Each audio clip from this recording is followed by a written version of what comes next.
Hello guys, in this video I want to show you HydePHP, static site generator, which is not a new thing, not a new tool. It's pretty old actually, but I think it doesn't get enough love in the community of Laravel and PHP, but it's pretty powerful. Let me show you what you can build with that, but before I do that, I want to thank the author of HydePHP, Emma De Silva, who created not only HydePHP, but the whole Hyde framework behind it.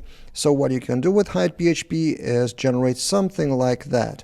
Static page for, in this case, fictional package Laravel API guard, and this is powered by HydePHP. Let me show you what's inside. So these are all static pages. So for example, if you click on release, it's instantly loading. It's really fast. So you can release separate pages off, like for example, release notes or blog. Then you click here, see the speed, it's instant. It's the whole point of static site generator. Or if you go back to home, there should be a link, read the documentation, that is also powered by HydePHP. And then you have a menu here, which is also blazingly fast to load. Also, there are small details like light and dark mode that also works as well. And all that is powered by markdown files that you write as content with typical markdown syntax, and then that results in HTML files in _site folder. So you can see the HTMLs here, including blog HTML, 404 HTML, and others. And next I will show you how it works and how you can add more content. But before I do that, I want to thank the sponsor of this video, who allow me to spend more time showcasing packages like HydePHP from the community. This video is sponsored by Spotty and their product Flare to track and catch errors.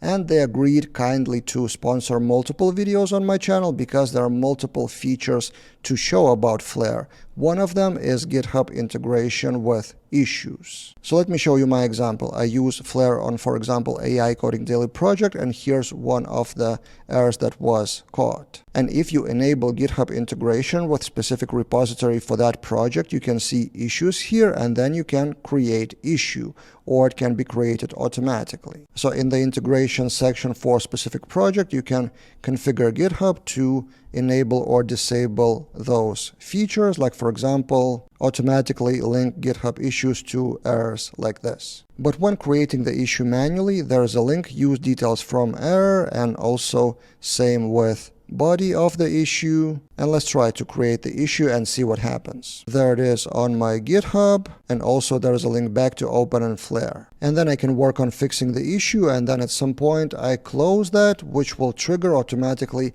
closing, resolving of the issue on the side of Flare, or it can be vice versa. So for example, let's try to close that issue, and let's see what happens on the side of Flare. And as you can see, there's one comment that error was resolved, and if we click that one, it will open Flare error, which will have resolved status. You can try Flare at flareapp.io, and there's 10-day trial, no credit card required. And thank you Spotty and Flare for sponsoring this video. So how it works, if we start from the beginning, it's not actually a package, it's compose or create project. So you create a new project, kind of documentation for your existing tools, and then there's hide serve command for development server, and then a lot of not artisan commands in this case, but PHP hide make something, and then you build the static HTML. Then the result comes in _site, as you saw already, and then you need to point your web server to that _site, and then you have index.html here, and from here you have all the menu items to access other pages. Interestingly, under the hood, it's not Laravel, it's using Laravel 0 framework and also Hyde framework, which is kind of the backend of that, but there's no other package in Composer.json. It's just that. Creating content is also pretty easy. PHP hide make post, and then in Markdown you basically create something like this.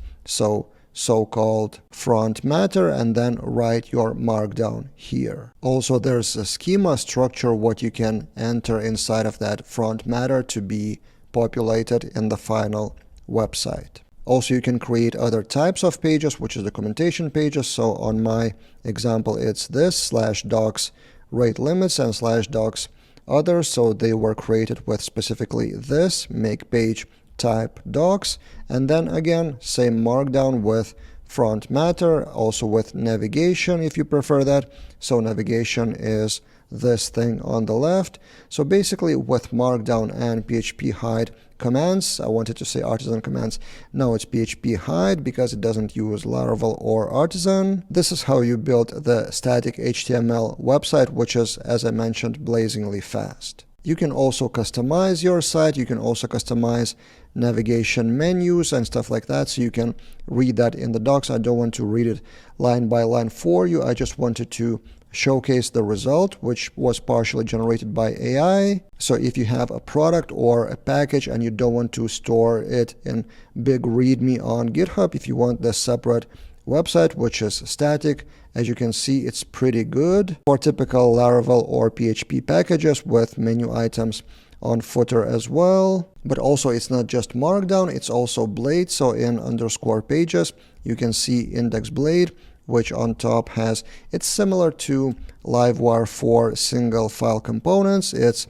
at PHP, and then inside you use Tailwind, you use Blade if you want to. So things like hide route, it's not Laravel route again, but you can see for each syntax as well here. It's kind of a mix, which may be a struggle, to be honest. I want to be unbiased reviewer here. So in some cases it is inconvenient. If you're a Laravel developer, you want to stick with Blade, but then you have to learn some HydePHP syntax. So there may be a thing or two in the features that you will raise your eyebrow why it's implemented this or that way.